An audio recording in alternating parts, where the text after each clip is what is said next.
আমি মরে যাওয়ার পর শেওড়া গাছে আমার 4 সপ্তাহ হলো। শেওড়া গাছের সামনাসামনি খাবার খুঁজতে গিয়ে দেখলাম সব শাকচুন্নিরা জ্যান্ত মানুষের ঘাড় মটকে খাচ্ছে, আর সেটা দেখে তো আমার পুরো বমি পেয়ে গেল।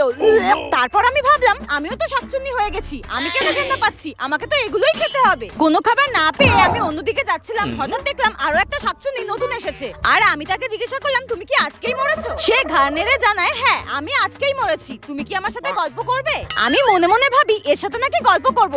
আমি তাকে বললাম হ্যাঁ হ্যাঁ আমি তোমার সাথে পরে গল্প করব, এখন না আমার প্রচন্ড খিদে পেয়েছে, আমি এখন খাবার খুঁজতে যাচ্ছি, ঠিক আছে পরে গল্প করব। সে আর আমাকে কিছু বললো না। তারপর হঠাৎ যেতে যেতে আমার শত্রুর সাথে দেখা, সেও নাকি আজকে মরে গিয়ে পাশের তাল গাছে এসেছে। আমি তাকে জিজ্ঞাসা করলাম তুই এখানে কেন? সে আমাকে বলল আমি এত পাপ করেছি, আমি এত লোকের পদে কাঠি করেছি, তাই আমার পদেই কাঠি দিয়ে তাল গাছে তুলে দিল। আমি বললাম ঠিক হয়েছে, এখন তাল গাছে বসে বসে বোর হ, আর আমি তো এই শেওড়া গাছের সব শাকচুন্নিদের সঙ্গে মজা করব আর পায়ের উপরে পা তুলে আনন্দ করব।